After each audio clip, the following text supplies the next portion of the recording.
L'été au cœur de l'information.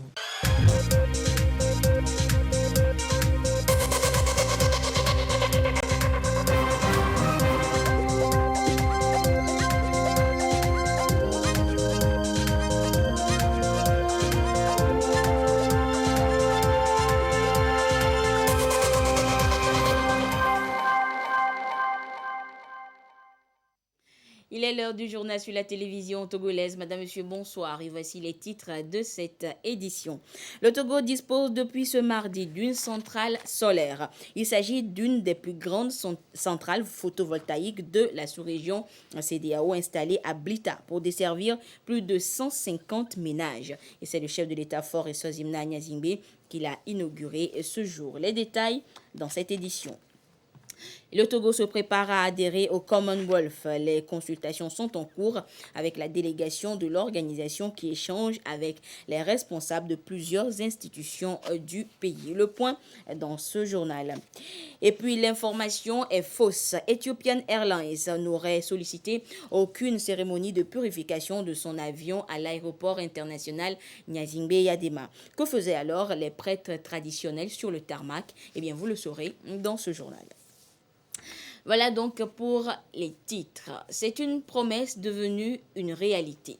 Le chef de l'État, Faure Sozimna Nyazingbe, a inauguré ce mardi l'une des plus grandes centrales photovoltaïques de la CEDEAO. Elle est installée à Blita et va desservir près de 158 ménages. D'abord, l'ambiance de l'arrivée du chef de l'État, le président de la République, sur le site ce jour.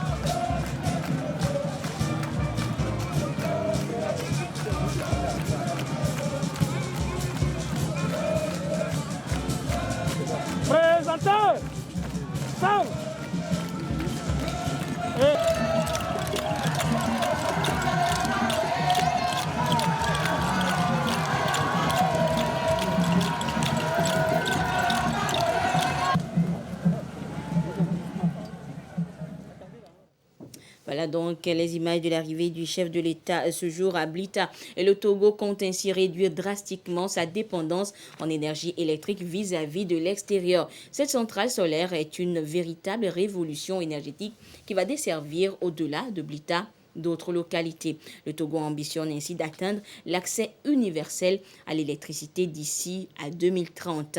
Et Amea Power, donc la société réalisatrice de cette prouesse, a donc réalisé un projet attractif dans le domaine des énergies renouvelables. Nous reviendrons en détail sur cette inauguration dans nos prochaines éditions. Et sachez donc que pour témoigner justement la reconnaissance et l'admiration de tout le peuple togolais pour la réalisation donc de ce chef-d'œuvre, le chef de l'État Faure Sozimna Nyazingbe a élevé le président de Amea Power au rang de commandeur de l'ordre du Monur. Et nous reviendrons également sur cette cérémonie de décoration dans nos prochaines éditions. L'équipe de reportage étant donc en cabine de montage. Journée marathon ce mardi pour la délégation du Commonwealth présente au Togo depuis quelques jours déjà. La délégation conduite par Marie-Pierre Olivier a rencontré en matinée les responsables de la haute autorité de l'audiovisuel de la communication RAC et en début d'après-midi les responsables de la Cour suprême. Au cours de ces rencontres avec les responsables des deux institutions, les discussions ont porté essentiellement sur le fonctionnement des deux entités et les prochaines relations de coopération qui vont exister entre le Togo et le Commonwealth. Des précisions avec Marie-Ange Bida. C'est un passage obligé pour le Togo qui veut adhérer au Commonwealth. Une délégation de l'organisation intergouvernementale est à Lomé et va à la rencontre des personnalités et responsables d'institutions. Conduite par Marie-Pierre Olivier, la mission du Commonwealth s'est tout d'abord entretenue avec le président de la Haute Autorité de l'Audiovisuel et de la Communication, Pitalunani Telou, et ses collaborateurs. Tout est passé en revue. Les sujets d'intérêt commun en lien avec les médias et la mission dévolue à l'instance de régulation. La délégation s'est ensuite rendue à la Cour suprême. Là, elle a échangé avec le président de la Cour suprême, Abdoulaye Yahya, et ses collaborateurs. Dans une ambiance empreinte de convivialité, les discussions ont porté sur le fonctionnement de cette haute instance judiciaire et sa mission. Des rencontres sont au programme avec d'autres institutions de la République, les acteurs politiques et la société civile. Le Commonwealth, composé traditionnellement de pays anglophones, s'ouvre de nos jours à tout État épris de paix, de liberté et engagé dans la promotion de la démocratie, des droits de l'homme et de la bonne gouvernance.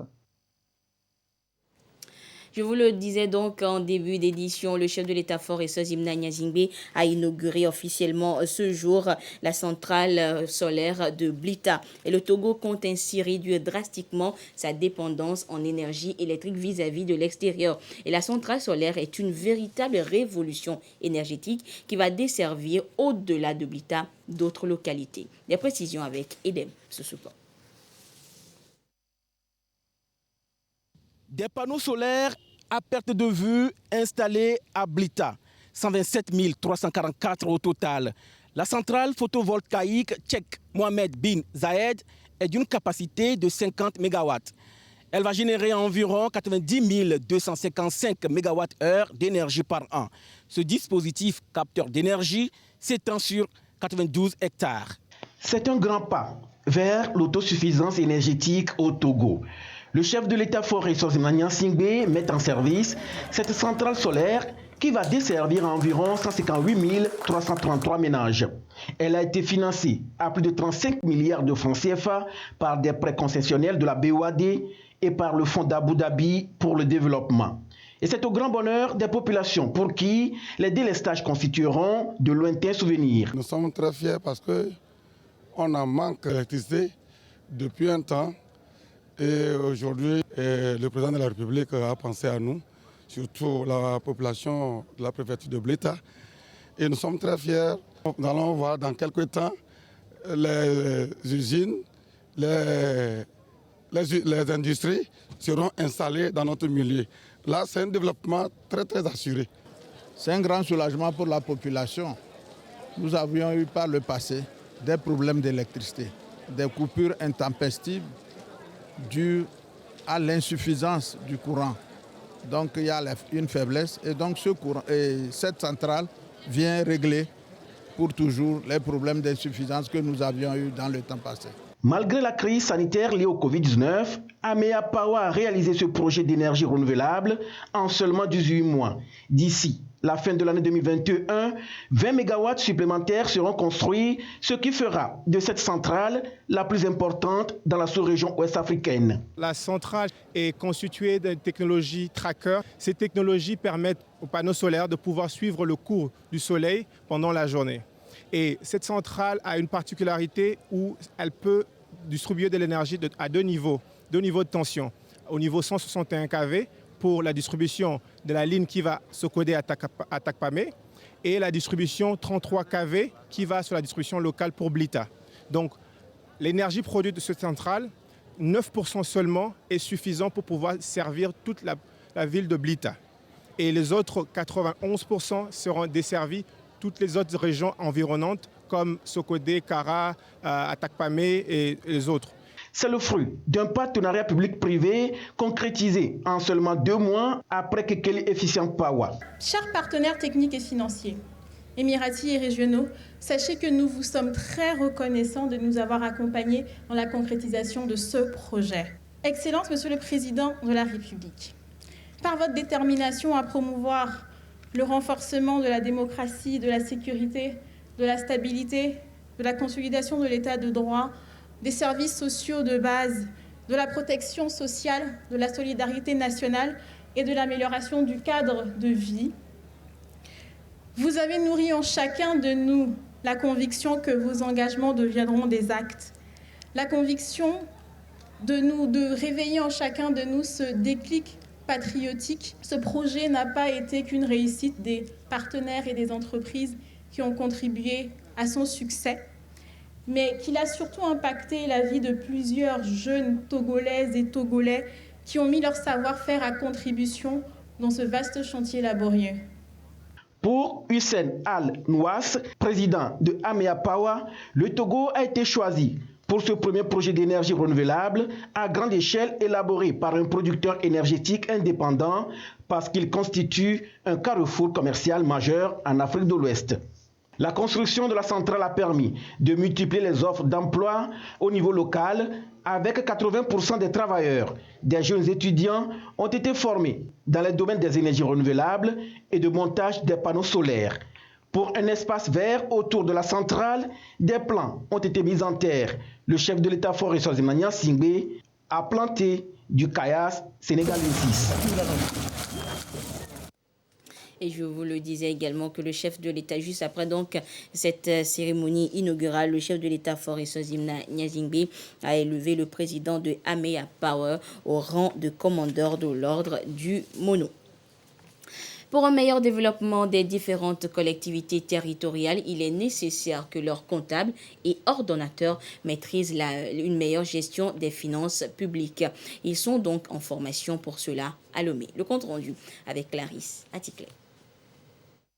Quelques mois après leur prise de fonction, les responsables communaux sont déjà confrontés à des défis liés à la gestion de leurs finances.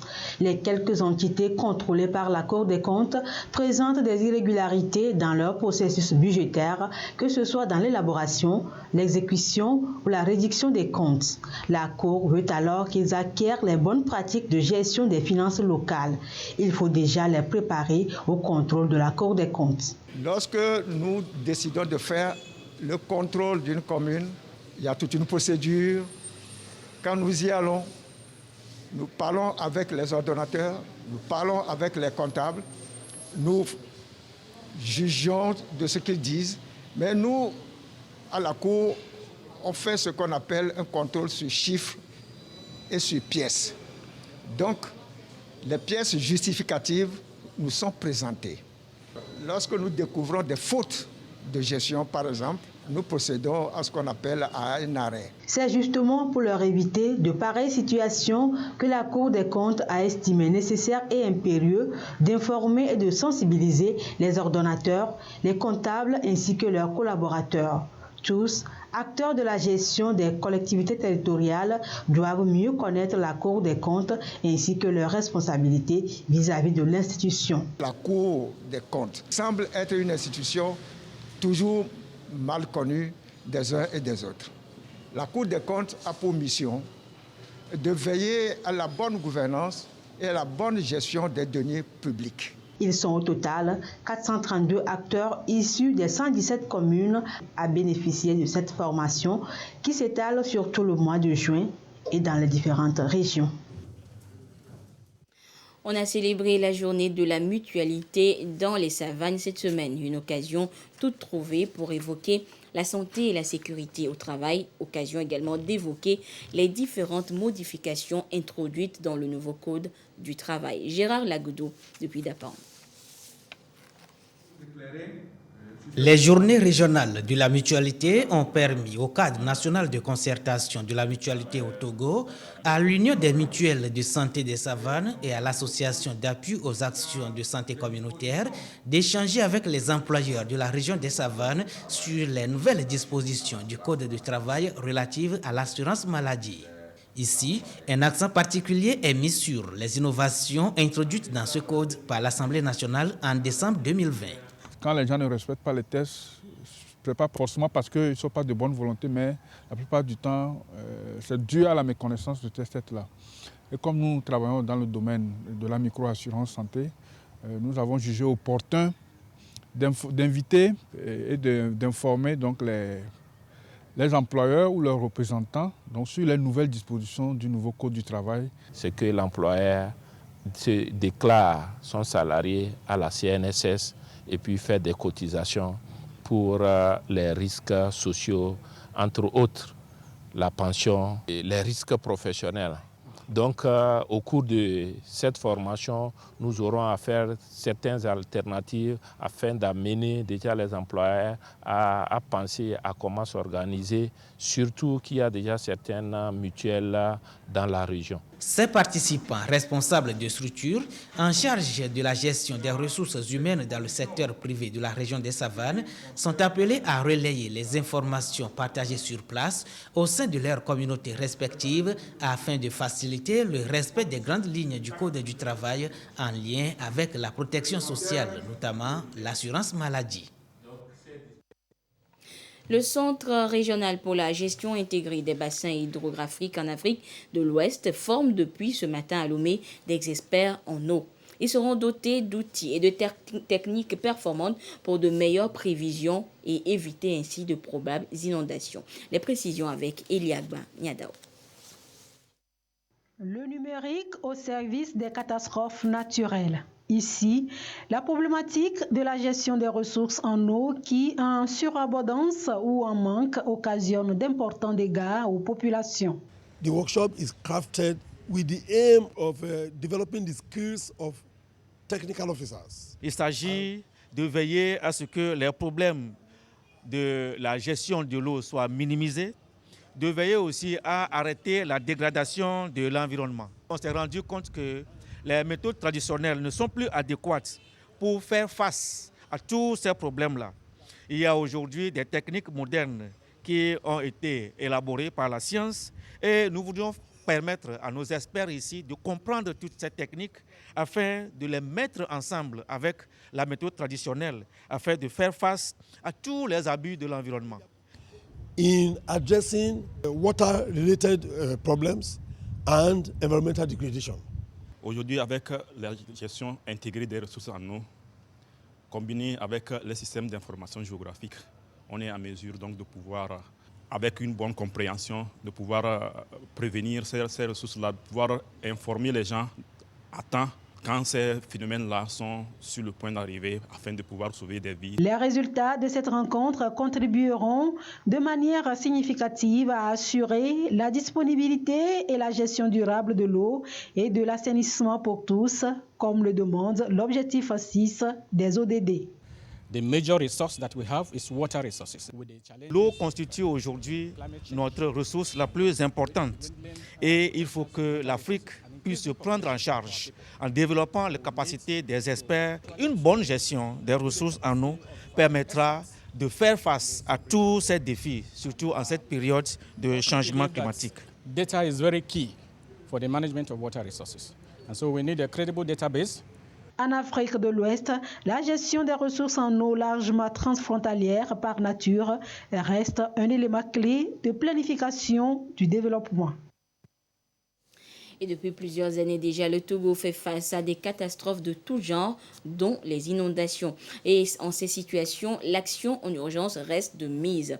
Quelles sont alors les forces et les faiblesses de notre pays pour faire face à ces situations d'urgence? La question est en réflexion depuis ce matin à Lomé. Les précisions avec Antoinette Romao. On va voir. Cadré pour gérer au mieux les risques de catastrophes. Le Togo vit le phénomène depuis quelques années. Les inondations sont bien connues chez nous au soir des grandes pluies.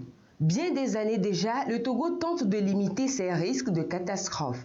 La mission Cadré vient en renfort au dispositif déjà sur le terrain. Nous avons travaillé sur plusieurs domaines d'activité. Nous avons essayé de voir les lacunes en matière de réduction des risques de catastrophe sur la base des 4 priorités d'action qui portent sur d'abord la compréhension du risque, sur la gouvernance du risque, sur l'investissement à la résilience pour les populations et aussi sur la préparation à la réponse aux urgences. Des ripostes certes, mais la prévention limite toujours en avance les dégâts.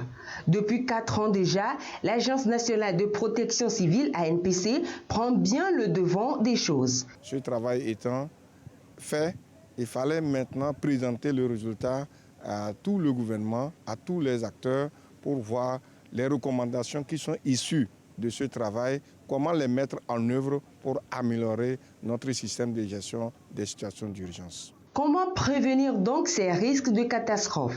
Des idées ont été avancées. Remonter par exemple des informations utiles à temps pourrait bien aider à prendre une longueur d'avance sur ces risques de catastrophe. Et le ministre en charge de l'environnement et des ressources forestières était en déplacement à Blita et dans Tchamba. Sur place, il a échangé avec les exploitants et autres acteurs du secteur du bois. Il était question d'attirer davantage leur attention sur l'exploitation illicite et pratiques abusives qui entraînent chaque année une importante déforestation dans notre pays. Les précisions sur place de Désiré Aloy. La forêt est un bien commun qui participe efficacement à la protection environnementale et à l'équilibre écologique. Patrimoine qui subit chaque jour la pression humaine pour cause des travaux champêtres, de bois d'œuvre ou encore de bois énergie. Des pratiques illicites qui portent un coup dur à sa sauvegarde.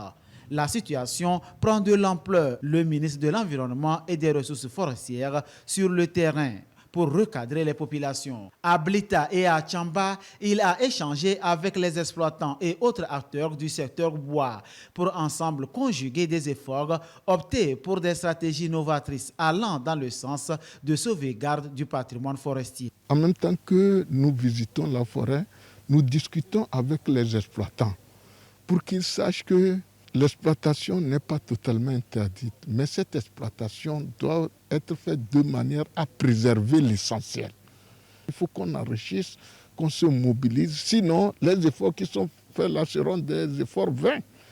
Donc en même temps qu'on demande aux gens planter, on doit aussi dire à ceux qui exploitent de ne pas exploiter de façon abusive et de ne pas faire en sorte que nous arrivons dans une hypothèse de déforestation telle que nous le constatons depuis ces dernières années.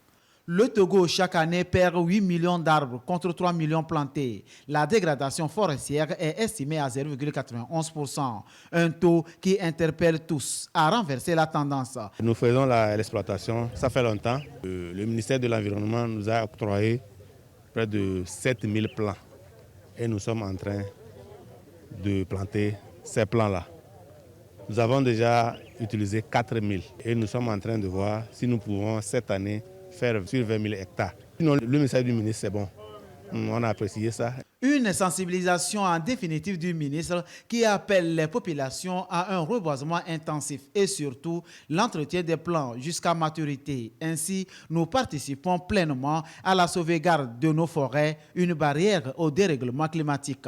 À Agbaouliga, 35 km au sud de la ville de Tchamba, le ministre Folibazi Katari a visité la forêt communautaire d'Alibi 1, d'une superficie de 5 500 hectares, une richesse naturelle qu'il a appelée à renforcer. Ainsi, sur place, il a lancé une vaste opération de reboisement pour son extension.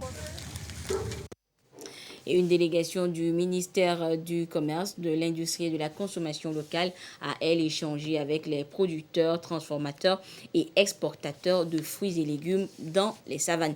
Et l'idée était de réfléchir sur l'élaboration de la stratégie industrielle qui prend en compte également ces produits agricoles. Depuis Dapan, la correspondance de Gérard Lagoudou. Au-delà de la promotion de la qualité des produits agricoles et maraîchers, le gouvernement togolais met en exergue les chaînes de valeur locales.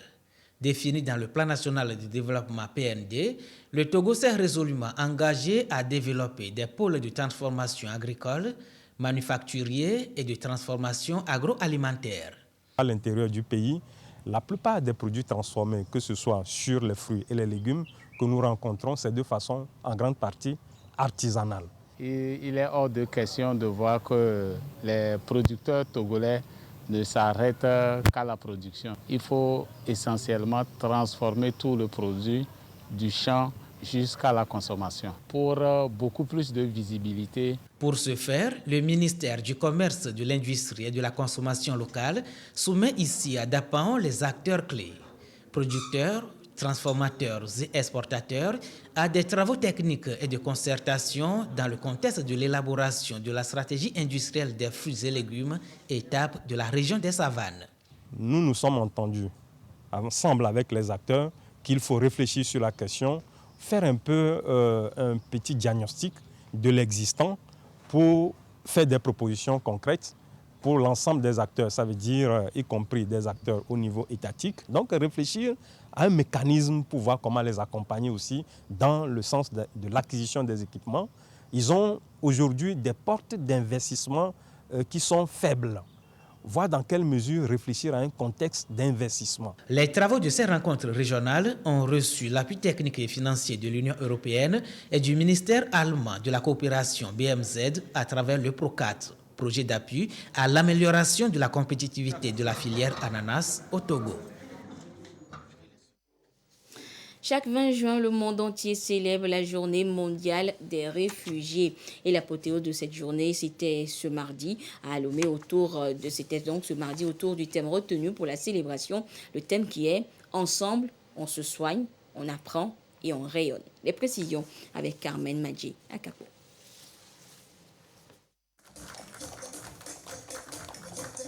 Le courage et la force des réfugiés sont ici célébrés.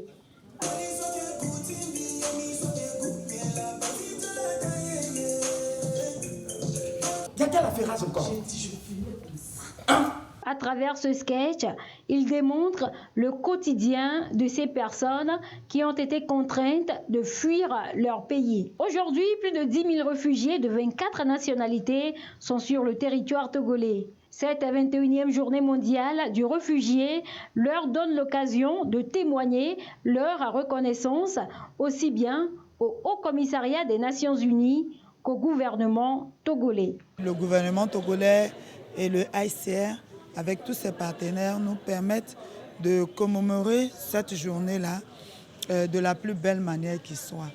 Et en ce moment, nous sommes dans la recherche des solutions durables pour que nous puissions donner un sens véritable à notre vie.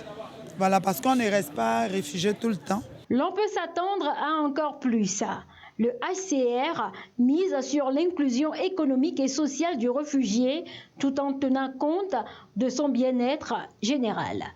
Le HCR Togo, en appui avec le gouvernement, est tourné résolument vers la recherche de solutions durables. Deux des solutions ont été retenues, qui sont l'intégration locale et le rapatriement volontaire. Le rapatriement volontaire, c'est quand le réfugié même décide, pour des raisons avérées, de retourner dans son pays d'origine. Et l'intégration locale, c'est quand il choisit de s'intégrer localement. Et les deux solutions sont ouvertes aujourd'hui à tous les réfugiés au Togo. Plusieurs activités, notamment un concours de rédaction, ont meublé la commémoration de cette journée au Togo. Les lauréats de ce concours ont été primés au cours de la cérémonie. Et puis la situation de la pandémie au nouveau coronavirus Covid-19 au Togo à ce jour du mardi 22 juin 2021 se présente comme suit. Le nombre de cas confirmés est de 13 735. 4 nouveaux cas depuis hier. Le nombre de personnes guéries est de 13 362. 4 nouveaux guéris depuis hier également. Le nombre de cas actifs s'élève à 245 et le nombre de décès est de 128. Un communiqué signé par le ministre en charge de la Santé, professeur Moustapha Mijiawa.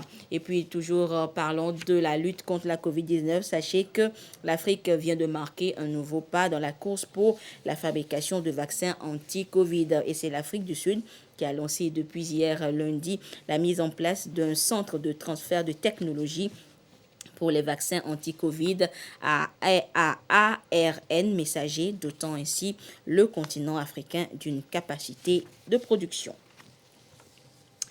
Et puis cette information à présent, il n'a jamais été question de purification d'un quelconque avion d'Ethiopian Airlines à l'aéroport de Lomé.